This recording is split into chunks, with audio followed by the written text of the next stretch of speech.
Hello students, আজকে আমরা আলোচনা করব অবকলন বা ডিফারেন্সিয়েশন। মনে করো y equals to f x একটা ফাংশন বা অপেক্ষক।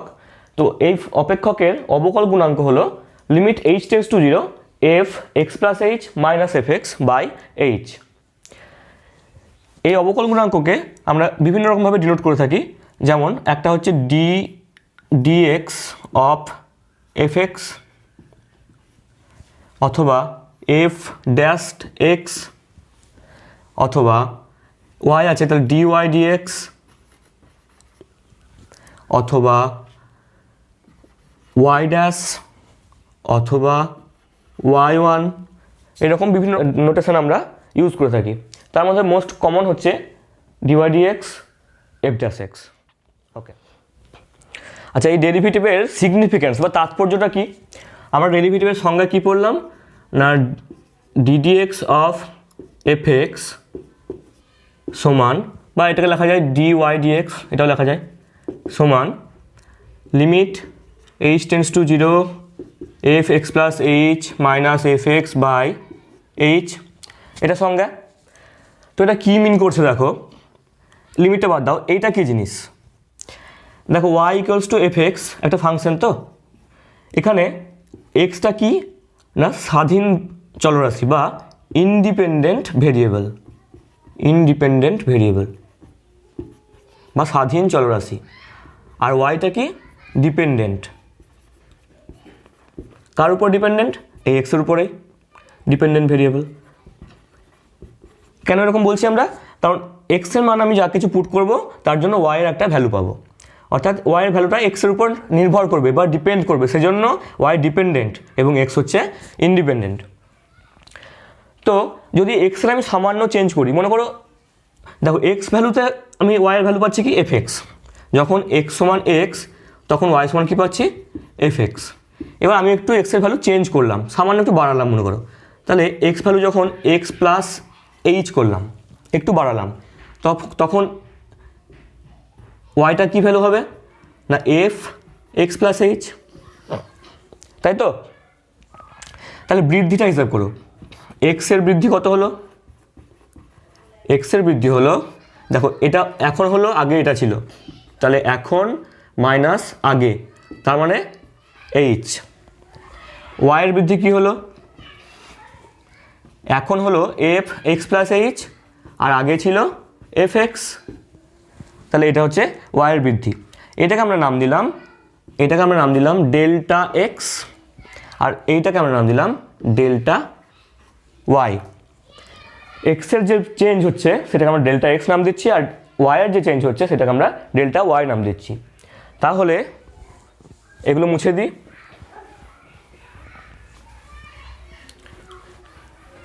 তাহলে এটা কী পাচ্ছি দেখো, লিমিট, এবার এইচ টেন্স টু 0 মানে কি দেখো, এইচ মানে তো ডেল্টা এক্স, তাহলে ডেল্টা এক্স টেন্স টু 0, আর এইটা হচ্ছে ডেল্টা ওয়াই আর এটা হচ্ছে ডেল্টা এক্স। অর্থাৎ y equals to f x ফাংশনের ডেরিভেটিভ মানে হচ্ছে ওয়াইয়ের চেঞ্জ বাই এক্সের চেঞ্জ যখন ডেল্টা এক্স টেন্স টু 0, অর্থাৎ এক্সের চেঞ্জটা খুবই ক্ষুদ্র। অর্থাৎ এক কথায় বলতে গেলে ডিওয়াই ডিএক্স বা ডিডিএক্স অফ এফ এক্স এর অর্থ হচ্ছে এক্সের ক্ষুদ্রাতি ক্ষুদ্র পরিবর্তনের জন্য ওয়াইয়ের যে পরিবর্তনের হার সেটাকে আমরা বলছি এই ফাংশনের ডেরিভেটিভ। বোঝা গেল? এটাই হচ্ছে তাৎপর্য। এবার যদি একটা বাস্তব উদাহরণ দিয়ে আমরা দেখি, মনে করো একটা পার্টিকেল বা একটা বস্তু সময়ের সঙ্গে সঙ্গে স্থান পরিবর্তন করছে এবং তার সময় সরণ লেখচিত্রটা হচ্ছে এরকম। এটা হচ্ছে সময় সরণ লেখচিত্র। তাহলে এটাকে লেখা যায় এস, অর্থাৎ সরণ সমান ফাংশন অফ টি, যেহেতু সময়ের সাপেক্ষে এটা চেঞ্জ করছে, যত সময়ের চেঞ্জ হচ্ছে তত সরণটা চেঞ্জ হচ্ছে। তাহলে এখানে ইন্ডিপেন্ডেন্ট ভেরিয়েবল হচ্ছে টি এবং ডিপেন্ডেন্ট ভেরিয়েবল হচ্ছে সরণ বা এস। তাহলে এই যে ফাংশনটা আমরা পাচ্ছি এস সমান এফ টি, এর যদি আমরা ডেরিভেটিভ নির্ণয় করি তাহলে কী বেরোবে? ডেল্টা এস বাই ডেল্টা টি যখন limit delta T tense to 0। তাহলে সময়ের খুব ক্ষুদ্র পরিবর্তনের জন্য সরণের পরিবর্তনের যে হার সেটাকে কি বলা হয়? বেগ বলা হয়। তাহলে এইটাকে বলা হবে তাৎক্ষণিক বেগ। কারণ কি তাৎক্ষণিক কেন বলছি? তাৎক্ষণিক বলছি এই কারণে, কারণ সময়টা খুবই ক্ষুদ্র, অর্থাৎ একটা মুহূর্তের জন্য আমি এই বেগটাকে বিচার করছি, সেজন্য তাৎক্ষণিক বেগ বলছি। তাহলে আমরা এই যে ডেরিভেটিভ আমরা শিখলাম, এই ডেরিভেটিভ দিয়ে আমরা তাৎক্ষণিক বেগকে খুব সহজে বুঝতে পারছি। অর্থাৎ ভি সমান হবে ডিএস ডিটি। ঠিক আছে, ভি সমান হবে ডিএস ডিটি। আচ্ছা, এবার চলে আসি অবকলনের অস্তিত্ব বা এক্সিস্টেন্স অফ ডিফারেন্সিয়েশন বা ডেরিভেটিভ। এক্সিস্টেন্স অফ ডেরিভেটিভ, কখন একটা ফাংশন ডেরিভেটিভ এক্সিস্ট করবে? দেখো সংজ্ঞাটা কী ছিল? ডিডিএক্স অফ এফ এক্স সমান limit H tends to 0 f x plus H minus F x by H. এটা হচ্ছে সংজ্ঞা। তাহলে এটা এক্সিস্ট করতে গেলে এই লিমিটটাকে এক্সিস্ট করতে হবে। এবং তোমরা এর আগের যে লিমিটের চ্যাপ্টার ছিল সেখানে তোমরা লিমিটের অস্তিত্ব সম্পর্কে অবগত হয়েছ। রাইট হ্যান্ড লিমিট সমান লেফট হ্যান্ড লিমিট যখন হয় তখনই এই লিমিটটার অস্তিত্ব থাকে। অর্থাৎ limit H tends to 0 plus F x plus H minus F x by H সমান limit H tends to 0 minus F x plus H minus F x by H.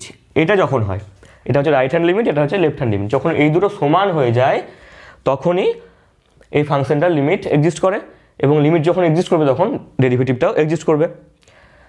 এবার এটাকে আমরা কি বলবো? এইটাকে বলবো আর এফ ড্যাশ এক্স, আর এটাকে বলবো এল এফ ড্যাশ এক্স। যদি আমরা একটা নির্দিষ্ট বিন্দুতে আলোচনা করি এই অস্তিত্বটা, মনে করো এক্স সমান এ বিন্দুতে এই ফাংশনের লিমিট এক্সিস্ট করছে কিনা আমরা আলোচনা করছি, তখন কি হবে না আর এফ ড্যাশ এ সমান এল এফ ড্যাশ এ যদি হয় তাহলে আমরা বলতে পারবো যে এই লিমিটটা এ বিন্দুতে এক্সিস্ট করছে, তখন এগুলো এ হয়ে যাবে।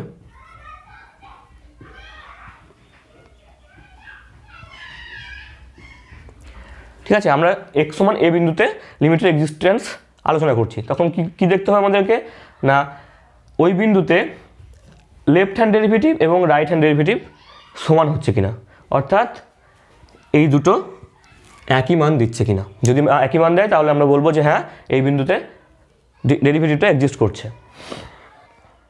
আচ্ছা, তাহলে ডেরিভেটিভের তাৎপর্য তো বুঝলে, এবার জিওমেট্রিক সিগনিফিক্যান্স বা জ্যামিতিক তাৎপর্য কি? জ্যামিতিক তাৎপর্য বা জিওমেট্রিক সিগনিফিক্যান্স।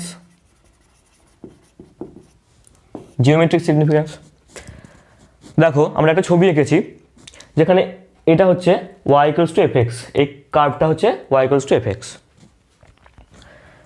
এটা একটা বিন্দু এ, মনে করো বিন্দুটা হচ্ছে এক্স, এটা হচ্ছে এক্স, এটা হচ্ছে এফ এক্স, এক্স কমা এফ এক্স। এই বিন্দুটা মনে করো এক্স কমা এফ এক্স, এই বিন্দুটা। অর্থাৎ এখান থেকে এত দূর পর্যন্ত হচ্ছে এক্স। এবার এইটা মনে করো এইচ, এতটুকু, তাহলে এইটুকু এক্স, এটা হচ্ছে এইচ। তাহলে এইটা কি? এই বিন্দুটা x plus H comma F of x plus H, ঠিক কি না? এবার এই ছবিটাকে এর সঙ্গে তুলনা করো। দেখো যখন লিমিট এইচ টেন্স টু 0, অর্থাৎ এইচ আস্তে আস্তে ছোট হচ্ছে, 0-র দিকে যাচ্ছে, তার মানে কি এইটা ছোট হচ্ছে, তাই তো? যখন এটা ছোট হবে তখন এই বিন্দুটাও আস্তে আস্তে আস্তে এই নেমে নেমে এর কাছে চলে আসবে, তাই তো? যত এইচ ছোট হবে 0-র দিকে আসবে তত বি বিন্দুটা এর দিকে আসবে। তাহলে যখন h tends to 0, B point tends to A point. এবার এই বি যত নিচের দিকে এর দিকে আসবে তত কি হবে, এই যে সরলরেখাটা এ বি সরলরেখাটা, এটা কি হবে, এই এ বি সরলরেখাটা আস্তে আস্তে আস্তে আস্তে এরকম করে নামতে থাকবে, তাই না? নামতে নামতে নামতে নামতে যখন এই বিটা যখন একদম এর কাছাকাছি চলে আসবে তখন এই যে কালো রঙের সরলরেখা রেখেছি এর সঙ্গে মিশে যাবে, এবি সরলরেখাটা এই কালো রঙের সরলরেখার সঙ্গে মিশে যাবে। তখন তার মানে কী হবে, দেখো এই ফাই কোণটাও আস্তে আস্তে কোণটা থিটার সঙ্গে মিশে যাবে। তাহলে এইচ টেন্স টু 0 মানে বি টেন্স টু এ, তার মানে ফাই কোণটা টেন্স টু থিটা কোণ। দেখো তোমাদেরকে ছবিতে আমি দেখাচ্ছি গ্রাফিক্সে, ভালো করে লক্ষ্য করো। দেখো যত বি পয়েন্টটা এর দিকে আসছে তত এইচ ছোট হচ্ছে এবং এই ফাই কোণটা থিটার সঙ্গে মিশে যাচ্ছে, দেখতে পাচ্ছ তোমরা। তাহলে এই লিমিটটার মানে কি এবার কী দাঁড়ালো, তাহলে সমান লিমিট। তাহলে দেখো যত বি পয়েন্টটা এর দিকে চলে আসছে তত কি হচ্ছে, আমি এটাকে কীভাবে লিখতে পারবো, এই লিমিটটাকে লিখতে পারবো বি টেন্স টু লিখতে পারবো, কারণ এইচ 0 দিকে যাচ্ছে মানে বি এর দিকে যাচ্ছে। তাহলে এইটা কি হচ্ছে, F x plus H minus F x. দেখো এফ এক্স প্লাস এইচ হচ্ছে এই পুরোটা আর এফ এক্স হচ্ছে এইটা মানে এইটা।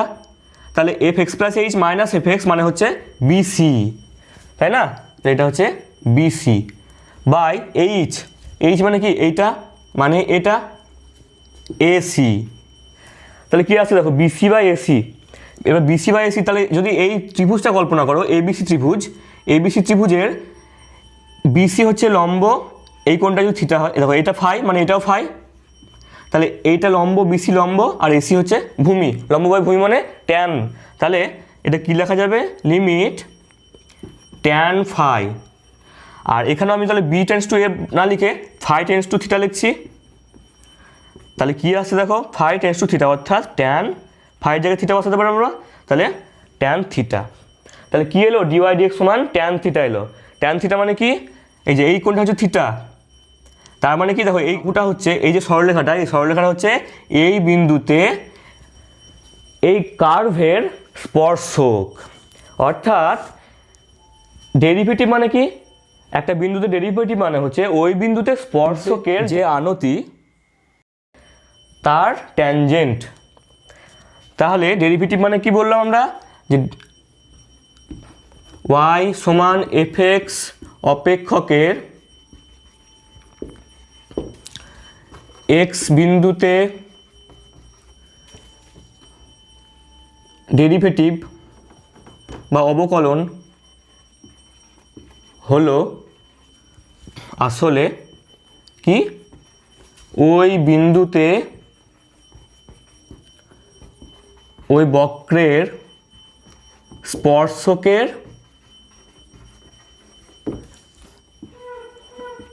নতি। আচ্ছা তাহলে এবার চলে আসি ফর্মুলাতে, যার জন্য তোমরা অধীর আগ্রহে অপেক্ষা করছিলে।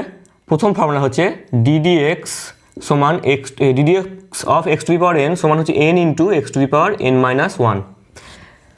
এই ফর্মুলাটা কীভাবে আসছে, সিম্পল এই সংজ্ঞা থেকে দেখো। তাহলে এটা সমান কী হওয়া উচিত ছিল, limit H tends to 0 x plus h to the power N minus x to the power N by x তো নয় এইচ বাই এইচ। তাহলে লিমিট, এবার যদি আমি প্রতিস্থাপন করি, তোমরা আগের চ্যাপ্টারে শিখেছো প্রতিস্থাপন করে লিমিট বার করা যায়। যদি আমরা এক্স প্লাস এইচকে ইউ ধরি বা জেড ধরতে পারি, মনে করো এক্স প্লাস এইচ সমান জেড, তাহলে এইচ যদি 0-র দিকে যায় তাহলে জেড কোন দিকে যাবে, দেখো এইচটা যদি 0-র দিকে যায় তাহলে জেডটা এক্সের দিকে যাবে, তাহলে জেড টেন্স টু এক্স।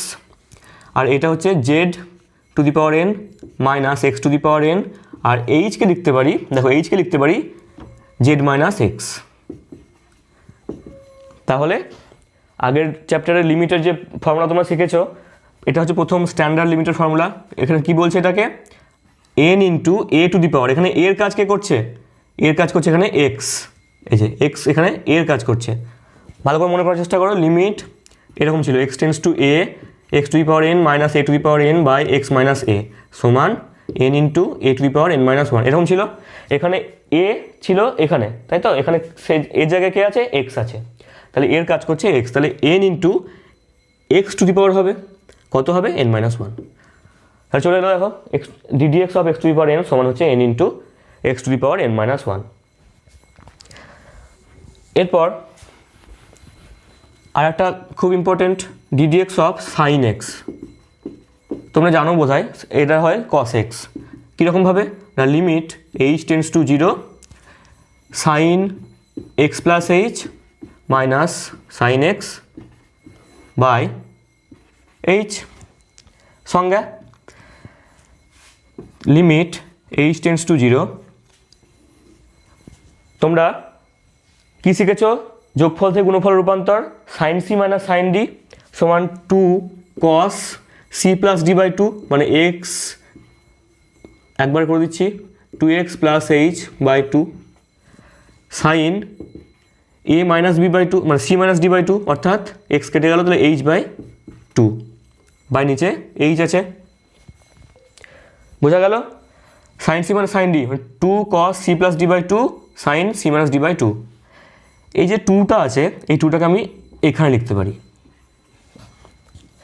এবার দেখো দুটো লিমিট আমি গুণ করে নেবো, তাহলে limit H tends to 0 cos 2x plus h by 2, এটা একটা করলাম, into limit H tends to 0 sine h by 2 by h by 2। তাহলে এখানেও এইচ বাই 2 লিখতে পারি আমি, এইচ টেন্স টু 0 হলে এইচ বাই 2 টেন্স টু 0 হবে। তাহলে এটা কী আকারে এলো, limit x tends to 0 sine x by x, মানে কি এক স্ট্যান্ডার্ড লিমিট। তাহলে এটা হচ্ছে, এটা বসিয়ে দাও, এইচ সমান 0 বসিয়ে দাও, তাহলে কস 2x প্লাস 0 বাই 2 ইন্টু এটা এক, তার মানে হচ্ছে কস এক্স। ঠিক আছে, তোমরা একইভাবে ডিডিএক্স অফ কস এক্স বের করবে, এটা সমান আসবে minus sine x. D d x of tan x বের করবে, এটা সমান আসবে সেক্স স্কোয়ার এক্স।